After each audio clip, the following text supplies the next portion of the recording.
اعوذ باللہ من الشیطان الرجیم بسم اللہ الرحمن الرحیم عبس وتولی ان جاءہ الأعمى وما يدریک لعلہ یزکی او یذکر فتنفعہ الذکریٰ۔ ہمارا درس تجزیہ و ترکیب کے سلسلے سے چل رہا ہے، جو اس ترم میں رفتہ رفتہ اپنے آخری مراحل سے نزدیک ہو رہا ہے، اور جہاں تک میں سمجھتا ہوں ترم اختتام پذیر ہونے کو آیا ہے، اور سورہ نبا یعنی عما یتساءلون کی تجزیہ و ترکیب آپ کے حوالے کی جا چکی ہے۔ سورہ نازعات کی بھی تجزیہ و ترکیب مکمل ہو چکی ہے، اور امتحان انہی دونوں سوروں سے ہوگا، لیکن درس کو مکمل کرنے کے لیے سورہ عبس کی تجزیہ و ترکیب کا آغاز کر رہا ہوں، اور میں جہاں تک سمجھتا ہوں یہ شاید امتحان کا حصہ نہ بن پائے، یا اگر اس سورے سے کچھ آیتیں امتحان کا حصہ بنتی ہیں تو وہ میں پہلے سے بتا دوں گا آپ لوگوں کو کہ کون سی آیتیں حصہ بن سکتی امتحان کا۔ زیادہ احتمال یہ ہے کہ صرف اور صرف پہلی دو سوروں سے امتحان ہوگا، لیکن آپ امتحان کی طریقے سے ہی سیریس ہو کر کے اس سورے کی تجزیہ و ترکیب کیجیے گا۔ تجزیہ و ترکیب کے بارے میں نے پہلے بھی عرض کیا تھا کہ تجزیہ و ترکیب میں ہوتا یہ ہے کہ آپ کو ایک نہج چاہیے، ایک روش چاہیے، اور اکثر آیات کی ترکیب مشابہ ہوتی ہے، تو اس نہج پہ آپ کو کام کرنا ہے، آپ کو رٹنا نہیں ہے، بلکہ آپ کو ذہن میں اس نہج کو اور اس روش کو بٹھانا ہے۔ تو اس کو ذہن میں رکھتے ہوئے جب آپ آگے بڑھیں گے آپ لوگ، تو کئی آیتیں ایسی ہوں گی کہ جن کی تجزیہ و ترکیب آپ نے نہیں بھی پڑھی ہوگی استاد کے ساتھ، تب بھی آپ کے لیے ممکن ہوگی تجزیہ و ترکیب کر پانا۔ درس کے شروع میں یہ عرض کر دوں کہ میں چونکہ ادھر مسلسل سفر میں چل رہا ہوں، اور ابھی فی الحال آج کل جس شہر کے سفر پہ ہوں وہاں نہ صرف ایک نیٹ ورک کی کچھ پرابلم ہے، بلکہ میں ایسی جگہ پہ قیام ہے کہ کچھ بھیڑ بھاڑ ہے، شور غول ہے، تو ہو سکتا ہے بیچ میں کچھ ایکسٹرا آوازیں آپ کو ڈسٹرب کریں، جس کے لیے میں پہلے سے ہی آپ سے معذرت چاہتا ہوں۔ پہلی سے لے کے چوتھی آیت تک تجزیہ و ترکیب کرنے کی کوشش ہوگی، دیکھتے ہیں کہاں تک مقررہ وقت میں ہماری گفتگو پہنچ پاتی ہے۔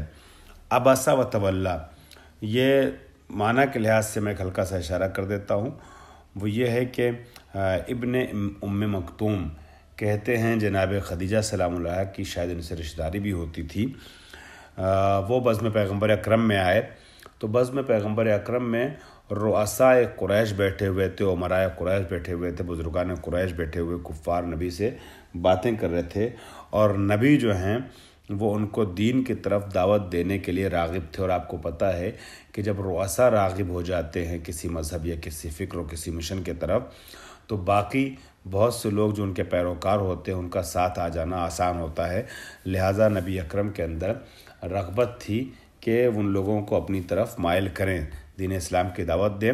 اس بیچ ابن ام مکتوم آتے ہیں کہ جو نابینا تھے اور چہرے پہ کچھ خاص وجاہت نہ تھی، تو کفار قریش جو وہاں بیٹھے ہوئے تھے انہوں نے منہ پھیر لیا اور اپنا چہرہ بگاڑنے لگے، منہ بھی سوڑنے لگے، اپنا عجیب طریقے کا وہ بنانے لگے، ریئیکشن کرنے لگے کہ ان کو ابن ام مکتوم کا بزم رسالت میں آنا پسند نہیں آیا۔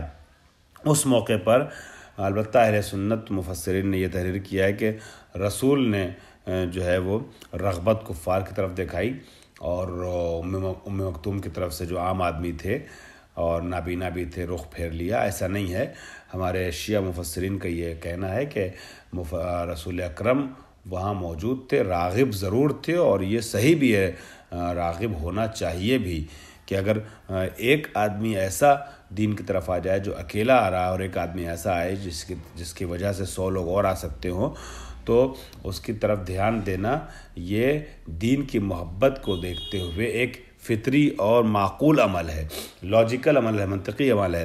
لیکن رسول اکرم ان کی طرف راغب تھے، مگر ابن ام مکتوم کی طرف سے نبی جو ہیں رخ نہیں پھیر رہے تھے، بلکہ کفار قریش نے منہ پھیر لیا۔ تو وہاں پر آیت نبی سے خطاب کرتے ہوئے اس طریقے سے گفتگو کرتی ہے۔ ظاہر سی بات ہے قرآن جب نازل ہوا ہے نبی پر تو خطاب نبی سے ہوگا، اور نبی پر جبریل امین آئے اور یہ آیت پڑھتے ہیں عبسہ وتولیٰ، اس نے اپنے منہ کو پھیر لیا اور رخ پھیر لیا اور منہ بسوڑ لیا اور رخ پھیر لیا، ان جاء الأعمى، کیونکہ وہاں پر ایک نابینا انسان آ گیا تھا۔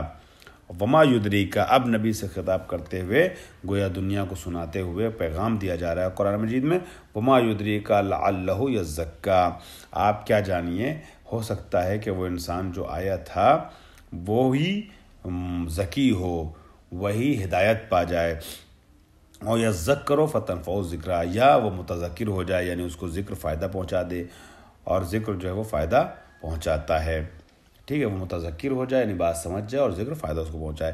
بہرحال تو یہ تو اس کا ایک بیک گراؤنڈ تھا ان آیات کا جس کی تجزیہ و ترکیب آپ پڑھ رہے ہیں، چونکہ آپ میں نے عرض کیا کہ طالبات ہیں آپ، لہٰذا آپ کے ذہن میں آیات کا بیک گراؤنڈ رہے تو بہتر ہوتا ہے۔ اب ہم اعراب کے اعتبار سے آتے ہیں تجزیہ و ترکیب کے لحاظ سے، تو عبسہ جیسا کہ آپ کو علم ہے، آپ دیکھ رہی ہیں کہ عبسہ فعل ہے اور فعل ماضی ہے، ثلاثی مجرد سے عبسہ فعل ماضی ہے، اور واو حرف عطف ہے، اس واو نے عطف کیا ہے تولا کو عبسہ کے اوپر۔ تولا بھی فعل ماضی ہے لیکن عبسہ ثلاثی مجرد سے ہے اور تولا ثلاثی مزید فی سے ہے، باب تفاعل سے ہے، ثلاثی مزید فی کا جو باب ہے باب تفاعل اس سے ہے تولا۔ اس میں علال واقع ہوا ہے، یوں اس میں الف جو آپ دیکھ رہے ہیں اور پڑھ رہے ہیں اس میں یہاں پہ یہ ہے، اور یہ باقاعدہ بار بار گزر چکا ہے کہ واو اور الف متحرک ہو، اس کے بعد قبل فتح ہو تو الف سے بدل جاتے ہیں، اسی لیے یہ تولا ہو گیا ہے۔ اور اس کے بعد ان آیا ہے، یہ جو ان ہے یہ ان مصدریہ ہے، جاء پہ آیا ہے اور مصدری معنی رکھتا ہے۔ جاءہو یہ خود فعل اور مفعول ہے، اس کا فاعل الأعمى بعد میں آ رہا ہے، کیونکہ ضمیر اگر ضمیر متصل مفعول بن کر کے آئے تو وہ فاعل پر مقدم ہو جاتی ہے۔ یہ قاعدہ آپ نے مبادئ العربیہ میں یا دوسری کسی نحوی کتاب میں ضرور پڑھا ہوگا کہ اگر جو ہے اگر ضمیر متصل ہو اور منصوبی ہو تو اگرچہ مفعول کی جگہ بعد میں ہے لیکن ضمیر متصلی ہونے کی وجہ سے وہ مقدم ہو جاتی ہے فاعل کے اوپر، تو یہاں ہو مفعول ہے جو مقدم ہے، اور الأعمى جاء کا فاعل ہے، آنے والا کون ہے؟ نابینا ہے، کس کے پاس آیا ہے؟ ہو یعنی نبی کے پاس آیا ہے۔ پھر حرف عطف آ گیا، ما موصولہ ہے، یدریکا فعل فاعل وما یدریکا اور مفعول، لعلہ یہ جو ہے یہ لعلہ حروف مشبہ بالفعل میں سے، انا انا کانا لیتا لعلہ لیکنہ وغیرہ ہے نا، اس میں سے ایک ہے جو اپنے اسم کو نصب دیتا ہے اور خبر کو رفع دیتا ہے۔ اب یہ ہو ضمیر چونکہ مبنی ہوتی ہے لہٰذا آپ کہیں گے ہو محلاً منصوب ہے، ضمیر محلاً منصوب ہے جو اس کا اسم ہے، اور اس کی جو خبر ہے وہ یزکا ہے۔ یزکا یہ فعل ہے اور محلاً مرفوع ہے۔ کیوں محلاً مرفوع ہے؟ کیونکہ لعلہ کی خبر ہے، اور جو لعلہ کی خبر ہوتی ہے وہ مرفوع ہوتی ہے۔ لعلہ کی خبر کیا ہوتی ہے؟ مرفوع ہوتی ہے، لہٰذا یزکا جو ہے محلاً مرفوع ہے۔ او حرف عطف ہے، یذکرو کو عطف کیا ہے اس نے یزکا کے اوپر، تو جیسے وہ بسم اللہ الرحمن الرحیم۔ جی یہ جو درس ہے ادامہ ہے گزشتہ درس کا، ہماری گفتگو ہو رہی تھی، بیچ میں کنیکشن ختم ہوا، ڈسکنیکٹ ہوئی گفتگو، میں وہیں سے بات کو آگے بڑھا رہا ہوں کہ یہ ذکرو جو ہے یہ عطف ہے یزکا کے اوپر او کے ذریعے سے، اور جیسے وہ مرفوع ہے ویسے ہی یہ بھی مرفوع ہے محلاً۔ فا جو اس میں آیا ہے یہ فا تنفعہ پہ ایک فا آیا ہے، اور اس کے بعد ایک ان بھی پوشیدہ ہے. یہ فائے سببیہ ہے جو فے آیا ہے. فتنفعہ الذکرہ. یہاں پر تنفعہ الذکرہ میں تنفعہ منصوب اس لیے ہے کہ ان ناسبہ اس کے اندر یعنی جو مصدریہ ہے وہ پوشیدہ ہے فے کے بعد، اسی وجہ سے تنفعہ ہے. تنفعہ ہو مفعول ہے، الذکرہ فاعل ہے اوپر والے کے طریقے سے، علامہ جیسے فاعل بعد میں آیا تھا. اور جب یہ فتنفعہ الذکرہ ان موصولہ کے بعد آ جائے گا تو صلہ بن جائے گا اور محل اعراب نہیں رکھتا ہے. ایک بار مرور پھر ہم ہلکا ہلکا کر لیتے ہیں. اس میں جو ان آیا ہے عباسہ وتولیٰ تو کلیئر ہے. ان جو آیا ہے وہ حرف مصدری ہے، اور واو جو آیا ہے وہ عاطفہ ہے. ما جو آیا ہے وما یدریکا یہ اس میں استفہام ہے، محل رفع میں ہے. کیوں محل رفع میں ہے؟ کیونکہ مبتدا ہے، اور اس کی خبر جو ہے یدریک والا جملہ ہے پورا یدریکا سے، یہ جملہ اس کی خبر ہے. تو یدریکا محلاً مرفوع ہو جائے گا کیونکہ ما کا کی خبر ہے، اور خبر جو ہے وہ مرفوع ہوتی ہے مبتدا کی.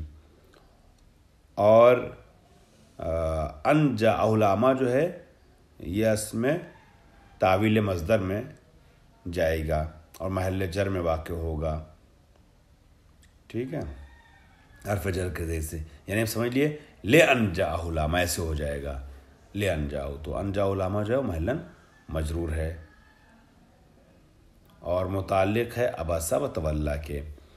پھر جملہ عباسہ کا کوئی محل اعراب نہیں چونکہ ابتدائیہ ہے، مستأنفہ ہے، اور جملہ تولیٰ کا بھی کوئی اعراب نہیں ہے کیونکہ یہ عطف ہوا ہے ابتدائیہ اور مستأنفہ پر. جاءہ الأعمى کا بھی محل اعراب نہیں. کیوں؟ اس لیے کہ یہ ان جو موصول حرفی ہے اس کا صلہ ہے، اور آپ کو پتہ ہے کہ جو صلہ ہوتا ہے وہ محل اعراب نہیں رکھتا ہے.